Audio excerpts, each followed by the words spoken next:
Oh, here we are again now, and it's like no time has passed.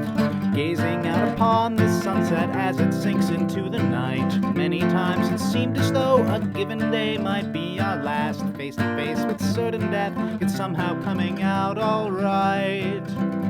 I don't think that we have any cause to lament, but there's quite a lot of thrilling intent, thrilling intent, thrilling intent, thrilling intent.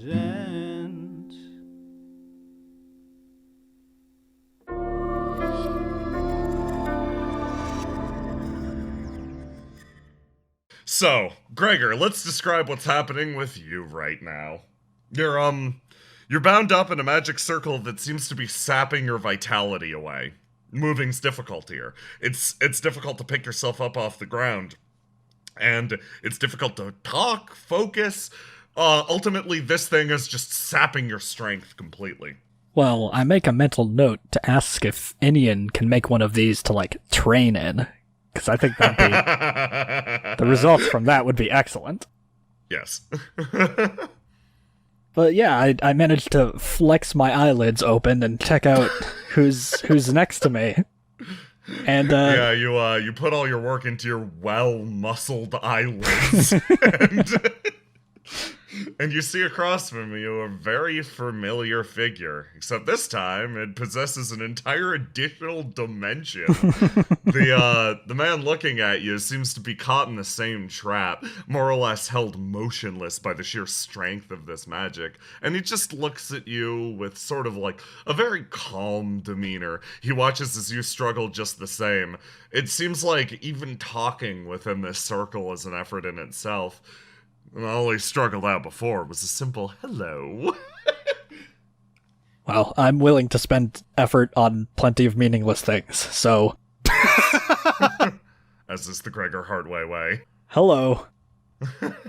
What are you doing here, sir? He sort of struggles himself up a little bit, and you notice, he can move to some degree. You can move a little bit too, but it almost feels like it takes time for your body to acclimate to whatever this magic is. Yeah, it's not because he's stronger than me or anything. No, you look at him, that's physically impossible. This man's a noodle. Literally, just one look will tell you that. He sort of sags himself up. I'm being held prisoner. That probably means that I'm prisoner too. I think so. Who do I have the pleasure of speaking with today? My name is Gregor Hartway. Nice to meet you, Gregor Hartway. You're Marcus's dad, aren't you? His expression falls to a static, just stare. You know my son. Yeah, I feel like I know you a little bit too, but that's just a strange facsimile of you that... Yeah, that's gonna get complicated. You found one of my duplicates, the dadplicates. Deadpool gamers. Doppelgangers. Yeah. And through that, I feel like I know your relationship with your son more than I ever expected. That... I will not pry further than that. I will. Are you on our side or what? Your side? I require some clarity. Why are you here? Oh, that was my next question. Alright, it seems like we're in the same circle boat. Marcus's dad, are you willing to work together to get out of here? Regardless if your son wants to punch you or not. He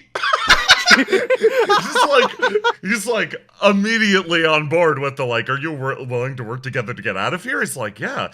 Oh man, you can see the light behind his eyes. He's probably been here for a while. He looks smelly. And you're like, oh man, are you willing to work together to get out of here? Light, brilliance. He can finally leave this place. And then you lead with, regardless of whether or not your son wants to punch you, and he's like, what? So, first of all, yes.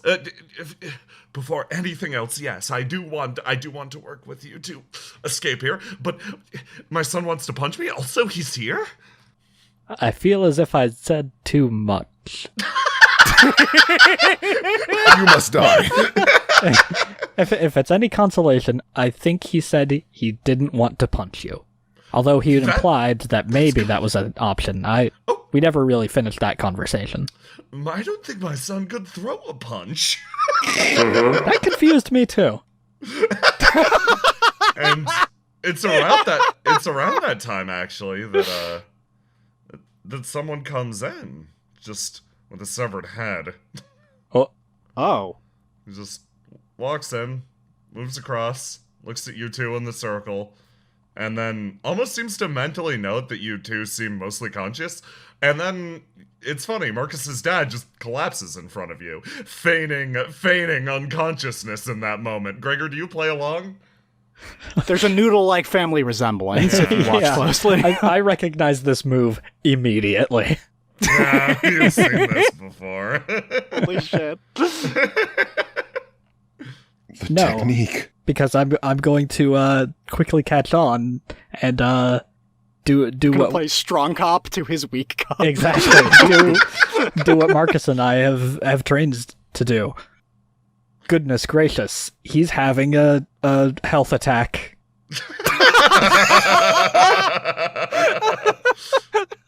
The ASMR looks down at you, hears your voice, looks back over at him. Marcus's dad sort of peeks an eye open and is like, oh, I see. And then immediately starts to let out a, oh, my back, my legs, my thorax, no! And he slowly stretches out his arms, slowly wiggling them.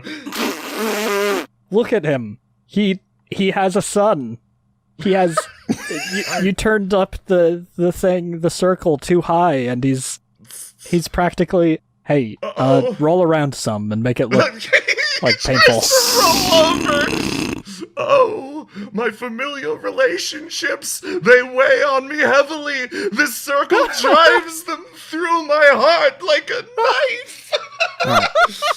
Oh, the fact that I never apologized, all those missed birthdays, the circle, it's bringing them to life. Marcus will usually have a few like blood capsules too. Do you have any of those? No, I sustained myself on them over the last few days. Oh my god!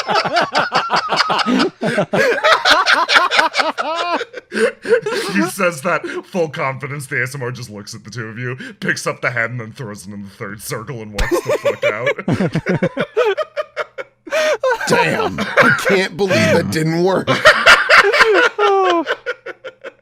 Wow. Oh my god, you two sit there for a few seconds. So Maybe if I try yelling again. My son!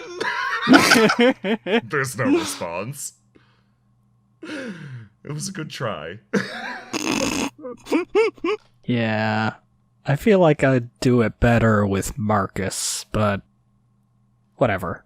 Do you have any special skills? Special Secret techniques? He like looks over at you. Yes, I'm an alchemist. I know how to do alchemy. Okay, I know one of those. Does that? I don't know really what that means I don't otherwise, think that counts though. as a secret technique, however. That's simply my current matter of employ. I'm an extremely good butler. That isn't a secret technique either. Is there any way you can use that severed head for something? He looks over to the severed head. What is that? Why is that here? I know what it is. I don't know why it's here, and I don't think it's gonna help us. So it's not much use trying to talk to it. He starts to sort of crawl towards the severed head a little bit at a time.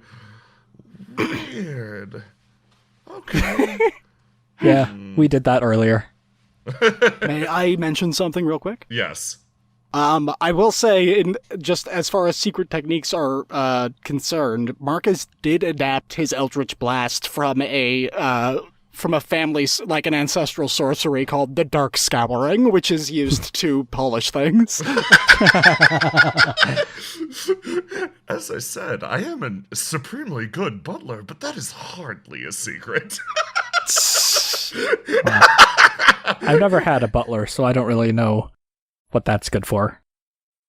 But if you haven't broken out of here, then maybe a combo attack? A combo attack? What is that? I don't know. My synergy is much better with Marcus. What, you don't know what a combo attack is? Of course not. What are you talking about? Oh, wow. Somewhere Marcus is ashamed. Yeah, hard to believe you're related. Hey, how come you're not all tied up like I am? Did they take your glaive too? He looks over. Oh, they did manage to tie you up. He crawls through the circle, and like he keeps looking back at the severed head, like almost as if a little wary of it. Then he looks over to you. No, I just am physically incapable of breaking myself out. I wonder actually. He raises up a finger. What if I could remove those ropes from you? Do you think you could break out of this through sheer force? I can do anything through sheer force. He sort of like blinks a few times and then raises a finger barely off the ground. Okay, try to roll yourself a little bit closer. Gregor scoots. You scoot the smallest amount forward. You wind up at the very edge of the circle, the tiniest overlapping bit, and the secret technique, that Valafi family's secret technique, the Dark Scouring, flares to life. He lightly blasts away at the ropes a little bit at a time. I'm lucky these ropes are so grimy. We'll clean them right off of you. This is going to take a sec, by the way. This must be butler power. Yes, indeed. You sit there for a second as there's a sizzle as he like burns away at your ropes a little bit at a time. You said you did that to that angelic head. Yeah. Well, me and my friends. You just cut it right off. It's the strangest thing in the world because, practically speaking, the celestial silver comprising its body should be regrowing at this point. Yeah, actually, I did some weird stuff to it, and we tried blowing it up before, and that didn't work, and then we blew it up some more, and still didn't work. Then we stabbed it a whole bunch, and then Mercy pried its mouth head open off, and then... Yeah, but cutting its head off seemed to stick, huh? Maybe I can cut the head off this circle. If you can just cut its head off and have it stick, I'm fascinated to see exactly how you function. He continues blasting away at your ropes. It's gonna take a little bit longer. Marcus had to modify this a lot. Yes. Gregor, it smells great. I wouldn't know. Gregor, you think this would smell great. Gregor's eyes burn a little bit. See, do you have any butler skills that would form or teleport my glaive into my hands? Is that a butler thing? No, of course not. Okay, I'll do it by force. That's good. There's a little as he finishes disconnecting the ropes, and you're able to now wriggle freely. Oh. Slides over once again. Gregor sticks his finger in his mouth and feels the wind, Okay, I think my glaive is probably in that direction. He looks over to you and just blinks a few times. So is there like a actual force field or something Yeah, surrounding the as you circle? come up Alright. around the outside, it feels like you're pressing into a sponge, and you can't quite slide all the way through it. Unlike Marcus's dad, however, you can stand in this field. Okay. Well, I've destroyed many a sponge before, so this shouldn't be too hard. Famous Outrider fucking sponge destruction training. Alright. Gregor places his hands against the force field and starts to push, and it's difficult because of this energy-sapping magic, but he keeps at it, forcefully, and starts pushing and punching and wailing away at this magical force field. Matter fists over mind of the magic, you know, that old saying. And as he goes, he's not really making any forward progress, but he realizes something. Punching against the spongy magic kind of reminds him of kneading dough. Oh. And then it dawns on him. This is kind of like weird bread. And he doesn't have his glaive, but he assumes his best attempt at the stance of clarity and takes a long hard look at this force field. Hey, Gregor. Do the Outriders have any backup stances, like any sort of martial arts training that they would fall back to if they were ever disarmed? If you're disarmed, you're pretty much dead, and your best chance is to get your weapon as soon as possible. I see. No knife hand stance? No knife hand stance? No combat knife, no nothing? You're just raw fucked? I wouldn't put it that way. But I would never be so crass. the Outriders never really had to go against, some weird magic circle. They were more about Yes. fighting monsters, Yeah. But, this is a different situation, and he can't get his glaive, but maybe, just maybe, he can act sorta like he has a glaive. The glaive is really an extension of the body and the soul and the mind and the heart and the hands. So, and Gregor still has all that other stuff, even if he feels completely empty inside without his blade. But maybe he can still cut bread. Bread isn't that hard to cut, right? You don't need a glaive. Everything's better with a glaive, but you don't need it. You need it like you need a glaive, obviously, but. Gregor starts Gregor, it punching. feels- Gregor starts punching with extremely sharp hands at where this bread seems a little bit wrong. Gregor, it's funny, like, it's weird. As you punch backwards into this, it feels like you're hitting epiphany after a personal epiphany. Your body is, yes, the bread, the hand, the glaive, it's all connecting up and making sense, and Marcus's dad is just sitting and watching you like, and just like that, you manage to drive your hand forwards, and you hit the area where the magic connects weakest, and the circle vanishes. Whoa. I was really just rambling in my head. I didn't think that would actually work. Huh. That is the power of a good monologue. He says, straightening himself up a little bit. Now please, punch me out of mine. Okay. Wow. Maybe. Yeah. Are you going to take the time to do so? Yeah. Okay. Of course. I can do this. I've got the power of the glaive in me. You, using your new profound style, you start to just wail on the side of this, and it's gonna take a while. It takes a while to punch through all this bread. You're like, basically, to you, you've hit this deep and profound point of personal realization. To the world at large, you were doing air karate. Do you make noises as you do so? Oh yeah, because he's imagining a glaive, so he has to make the squishy sounds of that happen when you swing a pole arm. Just repeatedly punching at nothing here. Yeah, And, it takes a while, and Gregor is quickly reminded that a glaive is actually the best glaive.